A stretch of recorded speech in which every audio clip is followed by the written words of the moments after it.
আমি দু চারটি কথা এখানে বলার চেষ্টা করছি।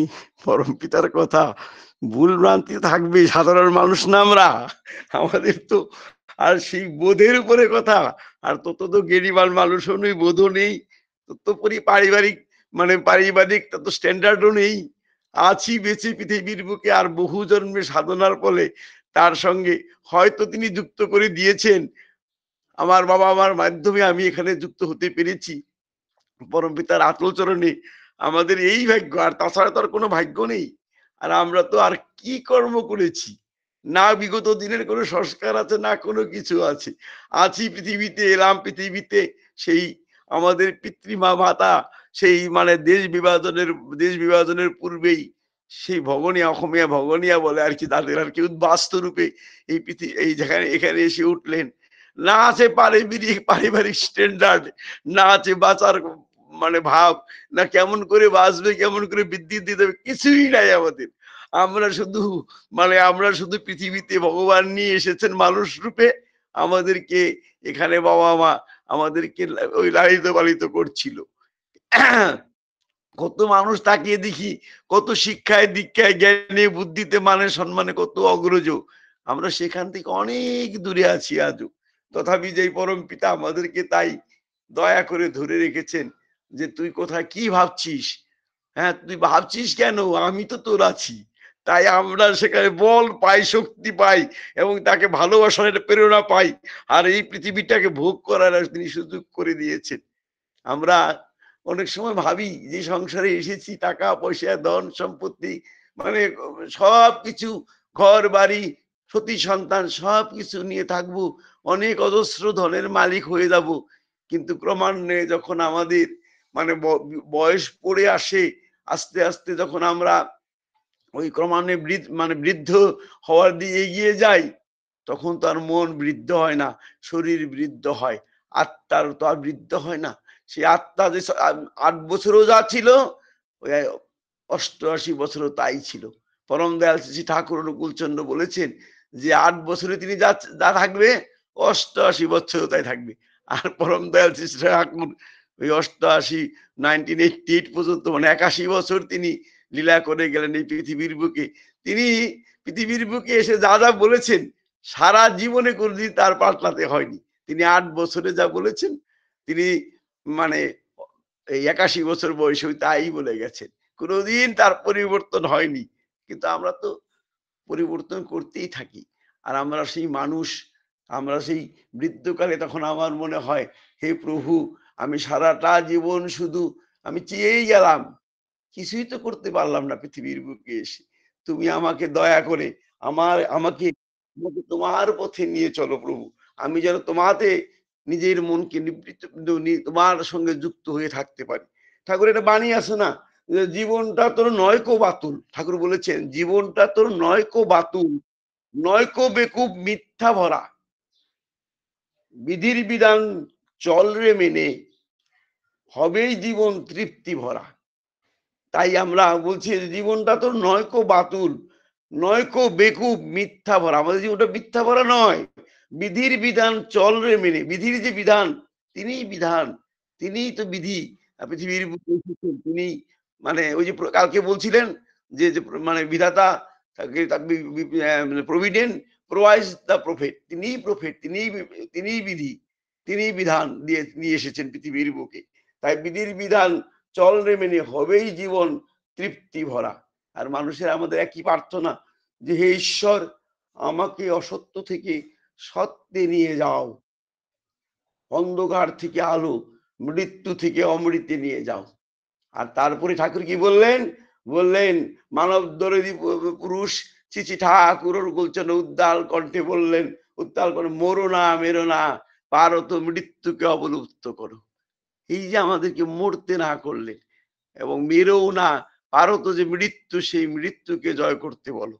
আমি শব্দ অর্থ এগুলি বিশ্লেষণ করবো না, ওই উপর উপর বলছি, এত সুন্দর, কি সুন্দর কথা, মরো না মেরো না, পারো তো মৃত্যুকে অবলুপ্ত করো। আর এই সত্যকে আমাদেরকে গ্রহণ করতে হবে, আমাদেরকে তার সঙ্গে যুক্ত হয়ে তার পথে এগিয়ে যেতে হবে। আর তিনি বলে দেওয়া বিধিবিধান মতো আমি আমার পরিবার পরিজনকে নিয়ে এই পৃথিবীর বুকে থাকতে হবে। আমরা যারা পৃথিবীর বুকে এসেছি, এই পৃথিবীর বুকে আমরা এসেছি, এবার এসে তার চরণ প্রান্তে যারা আমরা যুক্ত হতে পেরেছি, আমরা কোটি জন্মের সাধনার আমাদের ছিল। বিগত জীবন আমরা বহু সাধনা করেছিলাম, তার হয়তো সঙ্গেই ছিলাম। তাই এবার এবার তার চরণ প্রান্তে যুক্ত হয়ে তার সেই নিত্য লীলা ভাগের মানে আমরা অদৃশ্য একদিন আমি একটি মানে বচন শুনছিলাম একদিন, ওই যে মানে আমাদের মানে চ্যানেলগুলিতে আস্থা চ্যানেল যেমন আছে সেরকম অনেক ভক্তিমূলক চ্যানেল আছে, সেখানে এক মা বলছিলেন, সে এক মা কি বলছিলেন, মানে কুরুক্ষেত্রের জীবন বাদের কথাই আসলে সেটা এক্সাম্পল দিয়ে বলছিলেন আর কি। সেই মানে কুরুক্ষেত্রের যুদ্ধে মানে অর্জুন একদিন মানে যুদ্ধক্ষেত্রে থেকে যুদ্ধ করার পর তিনি তার যে তাঁবুতে এসে তিনি বিশ্রাম করছিলেন মানে পরিশ্রান্ত, সারাদিন যুদ্ধ করেছেন, পরিশ্রান্ত হয়ে পড়েছেন। তখন তিনি শুয়ে আছেন তখন তার এক বান্ধব মানে তার সঙ্গে যুদ্ধ করে একই দলের মানে পাণ্ডব পক্ষের সেই বান্ধব তার কাছে এলো, এসে বলল যে হে সখা, মানে অর্জুনকে বললো, তার বান্ধব তো বললো তুমি এখন শুয়ে আছো, আগামী দিনের কথা কিছুই চিন্তা করতেছো না, কালকে যে আবার যুদ্ধ করতে হবে আমাদের, আমরা কি করে যুদ্ধ করব, কোথা থেকে শুরু করব, কেমন করে করব, তুমি তার চিন্তা করছো না কেন? তুমি এগুলি করো, না হলে তো অসুবিধা হয়ে যাবে। হ্যাঁ, না হলে বিপদে পড়তে হবে। এমনি তো কত জনহানি, কত মানে জন ক্ষয় হচ্ছে, কত মানুষ পৃথিবীর দিক থেকে চলে যাচ্ছে, এই যুদ্ধক্ষেত্রে প্রাণ হারাচ্ছে। তুমি একটা পরিকল্পনা করো, নচেত তো অসুবিধা হয়ে পড়বে। তখন সেই প্রভু মানে সেই শ্রীকৃষ্ণ মানে সেই অর্জুন তার সখাকে বলল যে তুমি একটু বাইরে গিয়ে দেখো তো, বাইরে বাইরে কি বসে আছেন। তখন বাইরে এসে সেই অর্জুনের সখা দেখলেন শ্রীকৃষ্ণ বসে সেই কাগজ কলম নিয়ে ড্রয়িং করে করে ছক আঁকছেন যে আগামীকাল যুদ্ধ কেমন করে করতে হবে, আর কেমন করে যুদ্ধ করলে হয়তো মানে আমরা মানে তিনি বিজয়ের পথে নিয়ে যাবেন। আর কি করছেন, স্বয়ং ঈশ্বর পুরুষোত্তম তিনি সেই যুগে এসেছিলেন, তিনি মানে ছক আঁকছেন কেমন করে জীবনটা চলবে।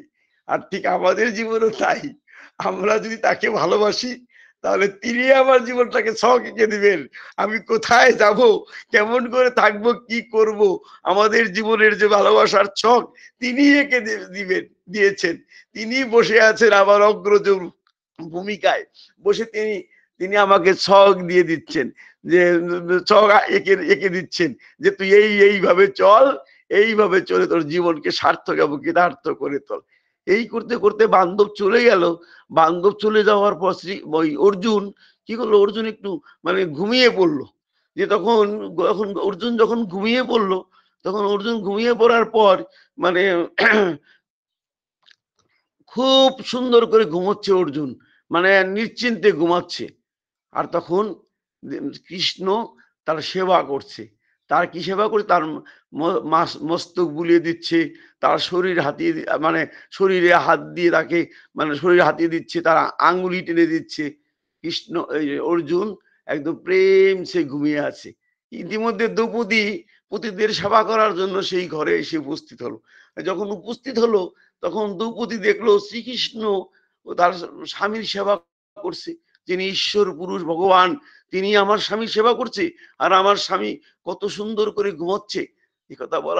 একথা দেখে বললো প্রভু তুমি কি করছো, কি? তখন আসলে দ্রৌপদী শ্রীকৃষ্ণকে সখা বলতো, তো সখা তুমি কি করছো, তুমি কি করছো এগুলি, তুমি তোমার দাস দাসানুদাস, আমরা আমরা তোমার সেবা করব, আর তুমি আমাদের স্বামীদের সেবা করছো, এই তুমি কি করছো?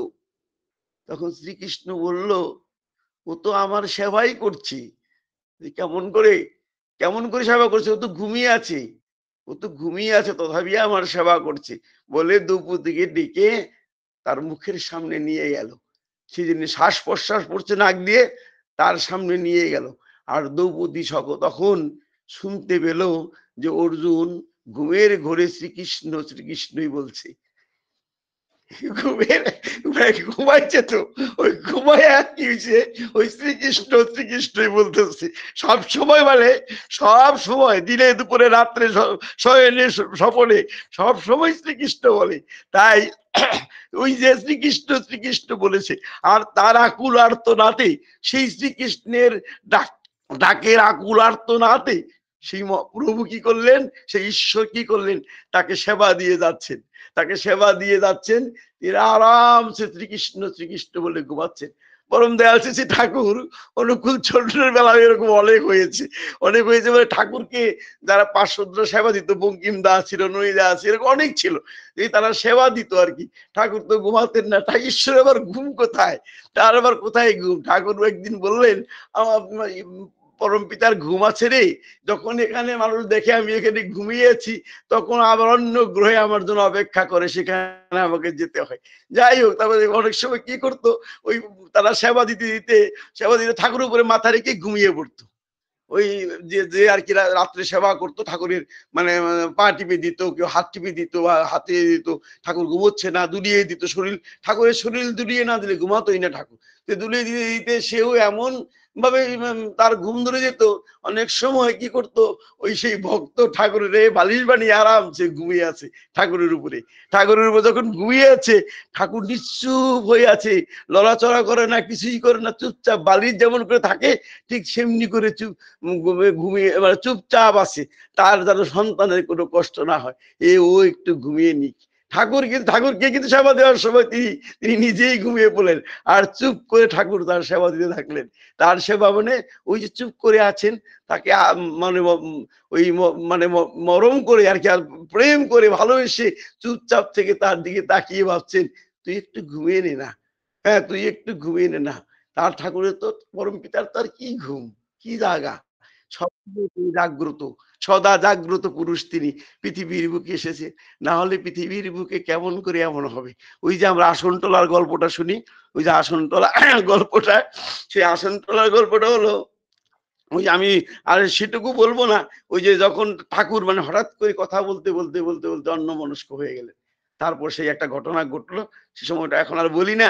হ্যাঁ, তো সেই আসনতলার ঘটনার মতো যখন হয়ে গেল, তখন ঠাকুর কি, যখন কৃষ্ণদা সেখানে বসেছিল, তো কৃষ্ণদা বলল যে ঠাকুর আপনি কথা বলতে বলতে, কৃষ্ণদার কথা তো আপনি জানেন, তিনি বৈজ্ঞানিক ছিলেন, তিনি সব কথায় ঠাকুরের যে যে কথা বলেছেন, সব কথায় যেখানে ধরা যায় সেখানে কৃষ্ণদা ঠাকুরের কথা ধরতো। তো কৃষ্ণদেব বললেন, আপনি হঠাৎ করে অন্য মনস্ক হয়ে অন্যদিকে তাকিয়ে আমাদের কথা ভুলিয়ে গেলেন, কোথায় চলে গেলেন? ওই তখন তিনি আসনতলার গল্পটা বললেন আর কি। ওই শ্রীকৃষ্ণের যে আসন টলে গিয়েছিল, দ্রৌপদী যখন, দুর্বাসা মুনি যখন মানে দ্রৌপদীর ঘরে মানে অন্ন গ্রহণ, এই দুপুরবেলায় ভোগ গ্রহণ করবেন বলে স্নান করতে গেলেন, তখন ওই শ্রীকৃষ্ণ, তখন এই দ্রৌপদী, হে প্রভু রক্ষা করো, আমার ঘরে একটি দানাও নেই, আমি কেমন করে খাবো? ওই যে তিনি যখন প্রভুকে ডাকছিলেন, প্রভু সেখানে তখন সারাদিনের দুপুরবেলা তিনি ভোগ গ্রহণ করেছেন, রুক্মিণী তাকে খাইতে বসতে দিয়েছেন এবং পাখা দিয়ে বাতাস করছিলেন। হঠাৎ করে তিনি তার সেই যে খাওয়ার আসন থেকে উঠে পড়লেন, বলছে না, আমার আসন টলে গেছে, আমি আর থাকতে পারবো না, আমার ডাক পড়েছে, আমার দ্রৌপদী আমাকে ডেকেছে। তখন দ্রৌপদী যখন দেখেছে, হ্যাঁ তখন মানে তখন তখন তখন তিনি সেখানে এলেন দ্রৌপদীর কাছে, আপনারা সবাই জানেন। তারপর মানে দুর্বাসা মুনি পালিয়ে গেল, স্নান করার সময় এত পেট ভরে গেল, তাকে আর দ্রৌপদীর বাড়িতে আসতে হলো না, সেখান থেকেই পালিয়ে গেল। তো ঠাকুরের সেরকম একটা ঘটনা ছিল, সেই আসনতলার কথা তখন শ্রীকৃষ্ণ, তখন কৃষ্ণদা বললেন, হ্যাঁ তখন বললো ওই আসনতলার ঘটনা করছো, বললো সেটা কিরকম? যে সেটা হচ্ছে এরকম, যে ওই যে আমি দেখতে পাচ্ছিলাম এই ঘটনা। তখন বললো, আপনি কি এখানে বসেই সব পৃথিবীটা একই সঙ্গে দেখতে পান? সারা বিশ্বে কোথায় কি ঘটছে একই সঙ্গে দেখতে পান? তাহলে না, আপনি না দেখতে পেলে তাহলে কেমন করে এটা সম্ভব হয়ে উঠলো? বললো, পৃথিবীর কোনো ঘটনাই ঠিক একই মুহূর্তে সব কোনো ঘটনাই ঘটে না, আর তার মধ্যে অনেক ঘটনা ঘটে যায়, সব মনে রাখা যায় না। আমি সব দেখতে পাই, এই বিশ্ব চরাচরে কোথায় কি ঘটছে, তখন ঠাকুর তার নিজের যে যে প্রকৃতি সেটা প্রকাশ করে দিলেন। এই বিশ্ব চরাচরে যেখানে যা ঘটে আমি সব দেখতে পাই, কৃষ্ণদাকে বললেন। বললেন কিন্তু তার মধ্যেও কতগুলি বিশেষভাবে দেখতে হয়। ওই যে কাপড়, ওই যে মায়াকে যে জাবরে ধরেছিল, সেই কাহিনীটা আর কি তখন বললো।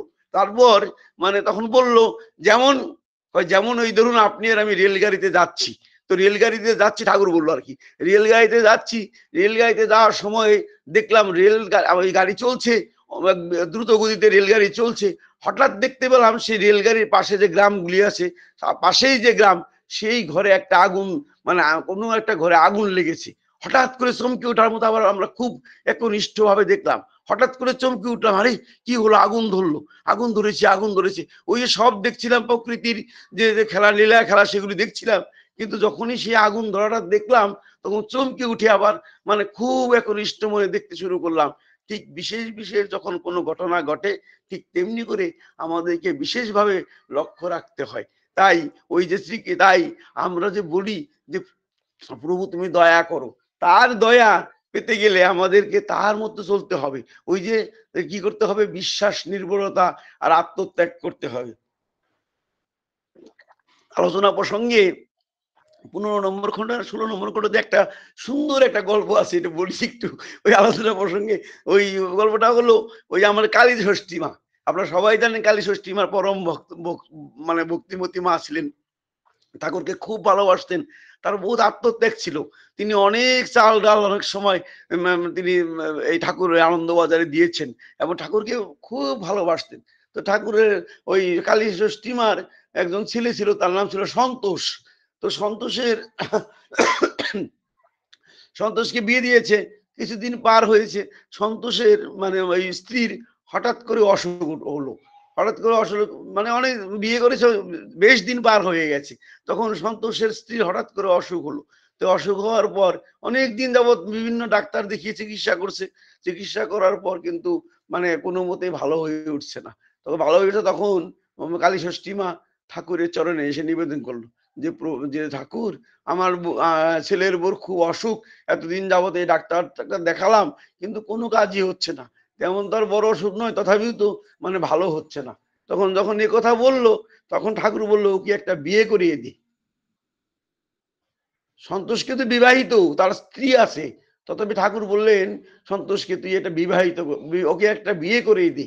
আর ঠাকুর যখন বিয়ে করে দিয়ে বললো, কালী ষষ্ঠী মা যেন আকাশ থেকে পড়ে গেল, যে কি বলে ঠাকুর, কি বলে, এটা কি মানার? কালী ষষ্ঠী মার মার মন কোনো মতেই সেটা সায় দিল না। ঠাকুর যদি, ঠাকুর আর কিছু বললো না, তুই একটা বিয়ে করিয়ে দি তাড়াতাড়ি, তাই বললো আর কি। এবং তখন আর কালী ষষ্ঠী মা ঠাকুরকে প্রণাম করে চলে গিয়ে বাড়িতে গিয়ে ঠাকুরের ভাবের চেয়ে নিজের ভাবনাটাকে বড় চিন্তা করলো। ঠাকুর যে বললো সেটাকে, সেই ভাবনাটা কি করে কিসের জন্য বললো সেটা চিন্তা করলো না। এত ভক্তিমতী মা, তথাপিও সেখানে এখানে তার খটকা লেগে গেল যে ঠাকুর আবার একটা বউ আমার আছে, সে মনে কষ্ট পাবে, আমি আবার ওকে বিয়ে করিয়ে দিব, আমি ওকে বিয়ে করিয়ে দেবো না। হ্যাঁ হ্যাঁ, কেমন করে বিয়ে করে দেবো, আর বহুত করা কথাটা খারাপ হবে, একটা বউ থাকতে আবার আর একটা বিয়ে করা বউকে, এই তার দ্বন্দ্ব সৃষ্টি হলো। এবং ঠাকুরের মানে বুদ্ধির চেয়ে তার বুদ্ধি বড় করেছে দেখতে লাগলো। এমনি করে তখন তিনি ভাবলো না, এমনি করে হবে না, ঠাকুর যা বলেছে বলেছেই, আমি কলকাতা নিয়ে কলকাতা ডাক্তার দিয়ে দেখাবো। সেই কলকাতার অবস্থা খুব ভালো ছিল কালী ষষ্ঠী মার, এই কলকাতার ডাক্তার দেখালো। কলকাতার ডাক্তার দেখানোর পর কালী ষষ্ঠীর মার ছেলের বউ আস্তে আস্তে আস্তে আস্তে শরীর খারাপ হয়ে এক সময় পরপারে চলে গেল। যখন পরপারে চলে গেল, ঠাকুর তো বলেছিল যে ওকে আর একটা বিয়ে করিয়ে দি। পরপারে চলে যাওয়ার পর কিছুদিন যাওয়ার পর কালী ষষ্ঠী মা ঠাকুর কাছে এসে কাঁদছে, ঠাকুর আমার ছেলের বউ চলে গেল, এই কথা হলো ঠাকুর, আমি কি করলাম ঠাকুর? তখন ঠাকুর একা একাই বলছে, আমি যা বলি তা কেউ শোনে না, আমি যা ভাবি তাও মনে করে ছোট ভাবা, আমি যা ভাবি সেভাবে ভাবিত হতে মানুষের বহু সময় লাগবে, আমি কি এমনিই বলি, আমি কি এমনিই বলি। এইসব কথা মানে তিনি যে বলেছিলেন, আমি যদি আমার কথা যদি মানতো নিশ্চয়ই অন্যায়টা হতো না, আমার কথা যদি মেনে চলতো, মানে ইনডাইরেক্ট স্পিচ বলছে আর কি, আমার কথা যদি পৃথিবীর সবাই মেনে চলতো তাহলে কি তারা দুঃখে থাকতো? এই যে কালী ষষ্ঠী মা দুঃখ পেল, তাই ঠাকুর মানে বলছিলেন, বলতে বলতে ঠাকুর বলছিলেন, তখন বলতে বলতে সেখানে কৃষ্ণদা ছিলেন, কৃষ্ণদা ওই কৃষ্ণপ্রসাদ ভট্টাচার্যদা, তখন তো তিনি বললেন, ঠাকুর আপনি কি বলছেন, আপনি বলছিলেন সেটা করলে কি ওর মঙ্গল হতো? যে অবশ্যই মঙ্গল হতো। যে কেমন করে মঙ্গল হতো? আর একটা বিয়ে বিয়ে করালে একটা বসতি নিয়ে আসতো, বাড়িতে মঙ্গল হতো। ওইটাই তো ওর মঙ্গল ছিল। কারণ ওই যে বউটি, তার যে ইমিউনিটি পাওয়ার, একটা আর একটা যখন বউ আসবে তখন তার বাঁচার আকাঙ্ক্ষা বেড়ে যাবে। আর যখন বাঁচার আকাঙ্ক্ষা যখন বেড়ে যাবে তখন তার শরীরের মধ্যে ইমিউনিটি পাওয়ার বেড়ে যাবে। আর ইমিউনিটি পাওয়ার কি করে বাঁচবে, যে তখন তার মন বলবে না আমাকে বাঁচতে হবে, আর আমি আমার স্বামীকে মানে ভালোবাসতে হবে প্রচুর ভাবে, মানে যথেষ্ট ভালোবাসতে হবে, আর তার জন্য যা যা করার আমি তাই করতে হবে আমাকে। আর তখন সেই ইমিউনিটি পাওয়ার তার বেড়ে যাবে। আর ইমিউনিটি পাওয়ার যখন বেড়ে যাবে তখন সে বাঁচার যখন শক্তি পাবে, তখন আস্তে আস্তে তার যে অসুখ, তার যে কারণে অসুখটি ছিল, সেই তাপের দরুন, সেই ইমিউনিটি পাওয়ারে যে তাপের সৃষ্টি হয়েছে, সেই তাপের দরুন সেই অসুখ আস্তে আস্তে সেটা নিভে যাবে। কি অপূর্ব ব্যাখ্যা, কি অসাধারণ কথা তিনি বলে দিলেন, যে সলিউশন করে দিলেন, কি সমাধান করে দিলেন, কি অসাধারণ অপূর্ব। তখন বললো যদি আরেকটা বিয়ে করতো, ও আজকে আর ওর বউ, দ্বিতীয় বউ আর কি, ওই কালী ষষ্ঠী মাকে বললো ওর যে সে সন্তোষের বউ আজ আমাদের মধ্যে বেঁচে থাকতো, ওই হতে দিল না। এরকম ঠাকুর একদিন, আরেকটা গল্প বলি, একদিন ঠাকুর ওই ভক্তমন্ডলী নিয়ে পদ্মার পারে বসে মাঝে মাঝে নাম ধ্যান করতো। তো নাম ধ্যান করতো, তো নাম ধ্যান সবাই বসেছে নাম ধ্যান করতে, একদম মানে গোল করে, কেষ্টদাও সেখানে আছে, পঞ্চানন সরকার, সবাই আছে, বসে নাম ধ্যান করছে। নাম ধ্যান করতে করতে কি হলো, দেখলো আকাশে মেঘ আচ্ছন্ন হয়েছে, বৃষ্টি হবে আর কি। তখন যখন দেখলো ঠাকুর, দেখলো যে বৃষ্টি নামলে তো আমাদেরকে এখান থেকে উঠে যেতে হবে, নাম ধ্যান হবে না। তখন ঠাকুর হাত দিয়ে ওই যে চলে যাওয়ার একটা নিশান আছে না, ওই যে হাত দিয়ে যে হাত ঘুরিয়ে দেখায়, এই সরে যা সরে যা, যে দেখায় হাত দিয়ে যে দেখায়, ঠাকুর তেমনি করে হাত দিয়ে দেখালো ওকে চলে যাওয়ার জন্য, সেই মেঘকে চলে যাওয়ার জন্য মানে দেখালো। আর ঠাকুর পরম পিতা পরম ঈশ্বর জগৎ ত্রাতা সমস্ত কিছু যার নিয়ন্ত্রণে, তখন কি হলো, সেই মেঘ আস্তে করে সেখান থেকে চলে গেল। যেই মেঘ চলে গেল, কেষ্টদা তাকিয়েই ছিল, কেষ্টদা ধরলো ঠাকুরকে, যে ঠাকুর এটা কি করলেন আপনি, এটা কি করে সম্ভব হলো, এই মেঘে মেঘাচ্ছন্ন হয়েছিল, বৃষ্টি প্রচন্ড বৃষ্টি হবে ভাবছিলাম, আর আপনি হাত দিয়ে এমনি করে দেখালেন আর মেঘ চলে গেল, এটা কি করে সম্ভব হয়ে উঠলো। তখন ঠাকুর বলল, ও ওটা কিছুই না, ওটা ওরকম হয়। কেমন করে হয়, কয় ধরুন এই 4টে ইটে ভাটা একসঙ্গে মানে ইট পোড়ানো হচ্ছে, মানে আমাদের পাবনাতে ওই ঠাকুর মাটি কেটে ইট বানাচ্ছিল, তো ঠিক সেই কথাটাই বললো আর কি। সেই থরে থরে ইট সাজিয়ে নিচে আগুন জ্বালিয়ে দিত, প্রচন্ড তাপের সৃষ্টি হতো, যার ফলে ইট পুরে লাল হয়ে যেত। সেই রকম 4টে মানে ইটের ভাটা, সেই 4টে ইটের ভাটা সেখানে মানে হয়েছে, মানে আগুন আগুন ধরিয়ে দেওয়া হয়েছে। কেষ্টদাকে ঠাকুর বলতেছে, মানে বিজ্ঞানসম্মত মানে দৃষ্টিভঙ্গি দিয়ে বলছে, সেই যে 4টা ভাটার যে তাপের সৃষ্টি হলো, সেই তাপে সেই যে গরম হিট হলো, সেই হিটের উপরের দিকে কি হলো, সেই গরম বাষ্প, সেই গরম বায়ু উপর দিকে যেতে থাকবে। আর তখন যদি বৃষ্টিও নামে, সেই বৃষ্টিকে ওই নিচে পর্যন্ত আসতেই দেবে না, তার তাপেই সেখান থেকে সেই জল বাষ্প হয়ে উড়ে চলে যাবে। আর ঠাকুর তখন বললেন, ওই যে আমরা নাম করছিলাম না, ওই যে আমরা সবাই মিলে যে নাম করছিলাম, সেই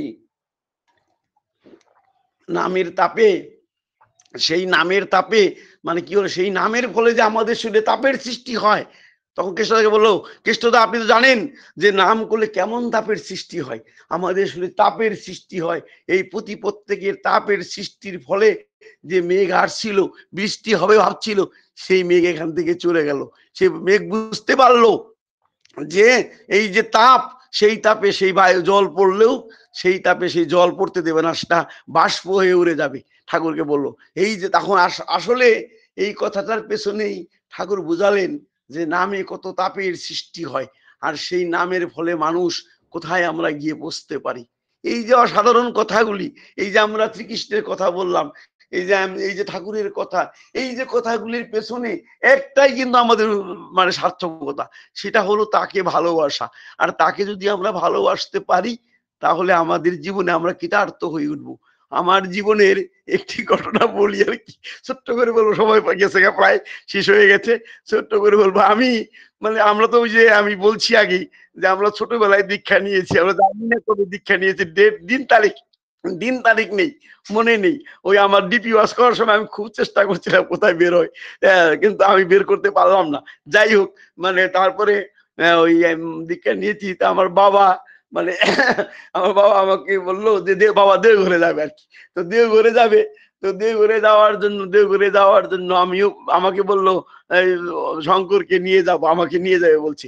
তখন আমি ছোট আর কি, ছোট মানে এই ধরেন 6 বছর 7 বছর হয়তো হবে আর কি, বা ম্যাক্সিমাম 8 বছর হবে আর কি। তখন আর কি আমি ওই তখন ছোট। ঠাকুর বললো ওকে নিয়ে যাবো। তো ওকে নিয়ে যাবো বলছে, মাকে বললো ওকে নিয়ে যাবো। হ্যাঁ, তো বললো নিয়ে যাও। তো মা তো কিন্তু গেল না, আমি আর বাবা রেডি হলাম। তো বহুত বড় সংসার তো, অনেক ছেলে মেয়ে আছে, তাদেরকে দেখতে হবে, তো মা তো গার্জিয়ান, মা কেমন করে যাবে, তাই মাকে নেওয়া হলো না, আমাকে নিয়ে বাবা রওনা দিলেন রঙ্গিয়া স্টেশন থেকে। মানে টিকিট আগে থেকে টিকিট করা হয়েছে, অনেকগুলি লোক। বাবা শুধু একা নয়, আমাদের ওখানে প্রায় 30-35 জন লোক। মানে গ্রামের পাশে একটা জায়গা ছিল, একটা জায়গার নাম ইকরাবাড়ি, সেখান থেকে হই হই ক্ষত্রিয় সম্প্রদায়ের মানুষ, মানে অনেক অনেক মানুষ, 15-20 জন তারাও। আর আমাদের এখান থেকে আরো 10 জনের মতো মিলে তারা মানে ঠাকুর বাড়িতে যাবে। ঠাকুর তখন এই ধরাধামে আছেন, এই পৃথিবীর বুকে ঠাকুর আছেন, তিনি অবস্থান করছেন দেওঘরে। তখন ঠাকুর ধরা মানে বাবা আমাকে নিয়ে গেলেন। তো নিয়ে যাওয়ার সময় আমরা মানে যে গাড়িতে, মানে বারণী অব্দি একটি গাড়িতে গেলাম, গাড়ি থেকে বারণী থেকে যে বিহার যাব, সাংঘাতিক ভিড়। তখনকার দিনে তার গাড়ি ছিল না, কোনো মতে কষ্ট মষ্ট করে আমরা, আমাদেরকে টেনে টেনে উঠালো। মানে উঠানোর পর আমরা, বাবা উঠলো, বসার জায়গা নেই, নিচে নিচে বসে সবাই চলছে। আর আমাকে তখন একটি কম্পার্টমেন্টে ওই আর্মিরা ছিল, আর্মিরা যাচ্ছিল। তো আর্মিরা আমাকে দেখে বাবা, আমি ঠাকুরের কি ইচ্ছা আমি জানি না, সব দেখতে ছোটবেলায় একটু পরিষ্কার গায়ের রং ছিল, সুন্দরী ছিলাম নাকি, তারা আমাকে দেখে আদর করে তাদের সাথে টান মেরে তাদের সঙ্গে নিয়ে তাদের সাথে বসিয়ে দিল। বসিয়ে দিয়ে আমাকে কত কিছু কথা বলে, কত কিছু বলে, কত কিছু বলছে আর্মি, কোথায় যাও, কি কোথায় ঠাকুর বাড়ি যাই, ঠাকুর কে, তোমার क्या नाम है तुम्हारा, ঠাকুর कहाँ से आया है, এইসব কথা আমাকে জিজ্ঞাসা করতেছিল। কিছু কিছু কথা মনে আছে, সব মনে নেই। যাই হোক, তারপর তারা যে বাড়ি থেকে পিঠা বানিয়ে দিয়েছে, মানে ডিউটিতে যাচ্ছে আর কি, সবাই বাড়ি থেকে আসছে, ছুটি শেষ হয়েছে। তো ওই পিঠা বানিয়ে সেই পিঠাগুলি বার করে আমাকে খেতে দিল। 4-5 জন মিলে খেতে দিল, আমি এত কি খেতে পারবো, আমি আমি আমাকে তথাপি ও একটা দেয়, ও একটা দেয়, ও একটা দেয়, বিভিন্ন লোকের পিঠা কুটা খেতে দিল। তো এই করে আমরা বারাণী পর্যন্ত, বারাণী স্টেশনে যখন গেলাম, তো ওই তখন ভাত খাওয়ার সময় হলো। তো ভাত খাওয়াটা, সবাই তো ভাতের জন্য অর্ডার দিয়েছে, তো অর্ডার দিয়েছে, না খেয়ে তো থাকতে পারবে না। তো ভাত দিয়ে খাওয়ার সময় ওই আমাদের গুরু ভাই যে টিমটা ছিল, 2-3টা কম্পার্টমেন্টের মধ্যে ছিল। তো কিছু কিছু গুরু ভাই কি করলো, ওই মাছ মাংসের অর্ডার দিয়ে খেয়ে বসলো, একদম খেয়ে বসলো। আমরা আমরা তো নিরামিষ ছাড়া উপায় নাই। তো আমরা ওই নিরামিষ খেয়ে ওই আমরা ব্যান্ডেলে এসে নামলাম। তো ব্যান্ডেল থেকে গাড়ি চেঞ্জ করে যেতে হবে। তো ব্যান্ডেল থেকে গাড়ি চেঞ্জ করে আমরা অন্য গাড়িতে উঠে বসেছি। জানি যে ওই বললাম যে আপনাদেরকে বললাম যে ব্যান্ডেলে খুব ভিড়, সেই গাড়িতে উঠে বসেছি, আর্মির সঙ্গে সেই কথাগুলো বললাম। তো ইতিমধ্যে মানে কি হয়েছে শুনতে পেলাম, খবর এলো নেক্সট ইয়ে থেকে, যে আমাদের মধ্যে থেকে একটা গ্রুপ মানে এই গাড়িতে উঠতে পারেনি। যে কেন উঠতে পারেনি, যে একটা গ্রুপ মানে অন্য গাড়িতে উঠে গেছে। যে অন্য অন্য গাড়িতে উঠে গেছে, যে কারা উঠে গেছে, ওই যে একজনের মধ্যে আবার একটু কট্টর ভাবের মানুষ ছিল। তো ওই যে ওরা যে মাছ খাইলো, ওরা সবগুলি অন্য গাড়িতে ভুলে উঠে পড়ছে। ওই যে মাছ খেলো, যে ওই ওরা, এই যে যারা মাছ দিয়ে ভাত খেয়েছে, প্রত্যেকটা মানুষ অন্য গাড়িতে উঠেছে, তাই বললো। মানে উনি বললো ওরা একটা গ্রুপ হয়েছিল, আর ওই গ্রুপের সঙ্গে, ওই গ্রুপের যারা যারা ছিল প্রত্যেকেই মাছ দিয়ে ভাত খেয়েছে। তো আমার মনে আছে কথাগুলি, তাই বলছি। তো ওইখানে মানে ওরা এই জন্য ওরা গাড়ি ওই অন্য গাড়িতে উঠে বসছে। তো অন্য গাড়িতে উঠে বসে তো হাহাকার, আমরা তো চলছি, আমরাও আমার বাবা, এরা আমি দেখছি আর কি, খুব চিন্তা করতেছে এরা, এদের সঙ্গে আসছে বাবা, বাবা আমার আমার পার্শ্ববর্তী এক জেঠু ছিল, উনারা মানে চলছেন। তো উনাদেরও ভরসা করে এসেছে, এখন কি করবে তারা, তো মানে চিন্তায় পড়ে গেল। চিন্তায় পড়ে যাওয়ার পর তো তারা তো সেদিন ওই গাড়িতে চড়ে গিয়ে পরবর্তী স্টেশনে বসে মানে নেমে পড়লো। সবাই যখন বললো ভুল করেছেন, এই গাড়ি না, আপনার ভুল গাড়িতে এসেছেন, হ্যাঁ এখানে নেমে পড়ুন। তো সবাই সেখানে নেমে পড়লো। সেই রাত্রে আর তাদের আশা হলো না। আমরা যথারীতি বহুত কষ্ট করে সেখানে ঠাকুর বাড়ি গিয়ে পৌঁছালাম। বহুত কষ্ট, গাড়িতে অনেক ভিড়, সময় নাই, বলতে পারবো না, কষ্ট হয়ে আমরা গিয়ে পৌঁছালাম। পৌঁছাতে গিয়েই বাবা বাবা আমাকে নিয়ে, ওই জেঠু বাবা সবাই মিলে গিয়ে ঠাকুরের পার্লারে, যেখানে তখন তো আর ওই ওয়াল টোয়াল কিছু ছিল না, কিছুই নাই, ওয়াল টোয়াল কিছুই নাই। সেই পার্লার টার্লার এত সুন্দর ছিল না। ঠাকুর এখন যেখানে পার্লার আছে সেখানে এত সুন্দর ছিল না আর কি। আর ছিল আর কি টিনের, সামন দিয়ে টিনের বেড়া ঠাড়া আমার মনে আছে। সামন দিয়ে একটু উঁচু করে টিনের বেড়া দেওয়া ছিল, যে যাতে মানুষ এটা মানে পার করে ভেতরে না যায়। আর পার্শ্বদরা সামনে বসতো ওই মানে চটের মধ্যে বা ওই মানে ইসের মধ্যে বসতো, আর টেবিল নিয়ে সামনে টুল নিয়ে বসতো ওটা লেখার জন্য। আমি তখন দেখেছি আর কি। তখন ঠাকুর সেখানে সমাধিতে বসে আছেন, আমিও গেলাম, প্রণাম করলাম ঠাকুরকে। বাবা এরা তো প্রণাম করলো, আমাকে বললো প্রণাম কর, লম্বা করে, লম্বা করে প্রণাম কর। ওই লম্বা হয়ে প্রণাম করে বলতো, তাই ওই যে সারেন্ডার করার মতো আর কি প্রণাম করলাম তাকে। ওই লম্বা করে মাটিতে শুয়ে পা দিয়ে ওই লম্বা করে প্রণাম করলাম। প্রণাম করার পর ঠাকুর সবাইকে বললো, তোরা তো কোথা থেকে এসেছিস? তখন বললাম আগে ঠাকুর আমরা আসাম থেকে এসেছি। যা তোরা পরিষ্কার পরিচ্ছন্ন হয়ে খেয়ে ঠেয়ে নে। এই কথা যখন বললো তখন আমরা সবাই চলে এলাম, মানে চলে এলাম খাওয়া টাওয়া করে জিরিয়ে ঠিরিয়ে আবার সন্ধ্যাবেলা তার সামনে বসে আমরা সবাই প্রার্থনা করলাম। প্রার্থনা করার সময় তিনি হাত জোর করে বসে থাকতেন। হাত জোর করে বসে থাকতেন আমরা দেখেছি। আমরা ঘাস, তখন তার কিছু নাই, উপরে কোনো ছাদ ঠাত নাই। ওই মানে এই ঘাসের মধ্যে বসে আমরা মানে ঘাসের মধ্যে বসে ঠাকুর ওই সেখানে পার্লারে বসে আছে, সেখানে বসে হাত জোর করে মানে আমরা ঠাকুর বসে আছেন আর আমরা তার সামনে বসে আছি। আর ওই প্রার্থনার শেষ হলো, উঠে দৌড় মেরে আমি 10 পয়সা দিয়ে একটা চপ কিনে নিয়ে আসলাম। ওই চপটা দোকান, তখন তো দোকান সামনেই, ওয়াল টোয়াল ছিল না, বড় বড় দোকান ছিল, সেখানে মুড়ি তারপরে ঘুগনি আর চপ পাওয়া যেত খুব। দৌড় মেরে 10 পয়সা দিয়ে একটা বাবার কাছে পয়সা নিয়ে 10 পয়সা দিয়ে একটা চপ নিয়ে এলাম। চপ নিয়ে এসে খেয়ে তারপর মুখ টুক ধুয়ে হাত টাত ধুয়ে গেলাম। বড় মারা বসে আছে, ছোট মা বসে আছে, বড় মা বসে আছে। সেদিকে আমার বাবা বললো চল এদিকে চল। এদিকে আমার বড় মা আছে, এই ছোট মা আছে, বড়দা আছে, সবাইকে প্রণাম করবো। তখন ওই সেদিকে আমরা গেলাম। তো বড় মাকে প্রণাম করলাম, ছোট মাকে প্রণাম করলাম। তা আমার সঙ্গে আরো দুইজন ছিল আর কি, আমার এক দিদি আর আরেকটা মানে আমার সমানই, সে আমার ভাইয়ের মতো, সে আমার সঙ্গে ছিল। তখন ছোট মা জিজ্ঞাসা করলো, তোরা তোরা কি করস? জিজ্ঞাসা করলো, কই থেকে আসছস? বললো আসাম থেকে আসছি। স্কুলে পড়স? হ্যাঁ আমরা পড়ি। খুব ভালো করে পড়বি, খুব ভালো করে পড়ে মানুষের মতো মানুষ হবি, ঠাকুরকে খুব ভালোবাসবি। ছোট মা বললো। বড় মা থেকে প্রণাম করলাম। বড় মা তখন মানে প্রায়শই অসুস্থ হয়ে থাকে আর কি, খুব স্বাস্থ্যবান তখন, খুব স্বাস্থ্য হয়েছে মা, প্রায় অসুস্থ থাকে। পরে পরে সেখানে থেকে প্রণাম করে আমরা সেই বড়দাকে প্রণাম করতে গেলাম। ইতিমধ্যে তারা এসে বড় মা তার নিজের যে ঘর ছিল, এখনো যেটা ঘর সেটাই, হ্যাঁ সেখানেই বড় মা অবস্থান করছেন। আবার বড় মাকে গিয়ে আমরা সেখানে একটা বাঁকানো একটা গাছ ছিল, একটা গাছ মানে অর্ধেক পড়ে গেছে সেরকম ছিল, সেই গাছের উপর উঠে আমরা বড় মাকে আবার দর্শন করলাম। এসে আবার ঠাকুরের সামনে দাঁড়িয়ে থাকতাম, ঠাকুরের সামনে দাঁড়িয়ে থাকতাম। ঠাকুরের কিছু তো বুঝতাম না তখন, দেখতাম ওই যে ঠাকুর যে মুখ মুছিয়ে দেয় গামছা দিয়ে, ছোট ছোট কাপড়ের গামছা দিয়ে মুখ মুছিয়ে দেয়। একবার করে মুখ মুছিয়ে দিলে ঠাকুর কথা বললে তো মুখে ওই মানে মুখে তো মানে মুখটাকে মুছিয়ে দিতে হয় মাঝে মাঝে। তো বঙ্কিম দা না কে ছিল তখন তোর চিনি না, তারা মুখ মুছিয়ে দেয়। আর মুখ মুছিয়ে দিয়ে ওই একবার করে মুখ মুছিয়ে দিয়ে সেটাকে আর পুনর্বার ব্যবহার করে না। সেটাই নিচে একটা রাখার ডাস্টবিনের মতো এই টুকরির মতো ছিল, সেখানে ফেলে রেখে দেয়, আবার আর একটা ইউজ করে। তো আমি এসে যখন দলগাঁও বললাম যে এই দেখে আসলাম, তখন আমার বন্ধু সকল ঠাকে বললাম আর কি, তো তখন দীক্ষাটা নাই, পুরা বিরোধী ঠাকুরের, একদম ডেড এগেইনস্টে আর কি। ওকে বললাম যে ঠাকুর বাড়িতে গেলাম, এই হলো এই হলো, আর ঠাকুর দেখ, ঠাকুর মুখ মুছে কাপড় ফেলে দিত। তখন সকল চাকি বলে পয়সার অভাব নাই তো, এর জন্য এত এত মানে মানে সেটাকে মানে পজিটিভ দিকে নিল না, মানে অপোজিটের দিকে চলে গেল। বললো অভাব নাই তো, তাই বারে বারে গামছা দিয়ে মুখ মুছার গামছা ফালিয়ে দেয়।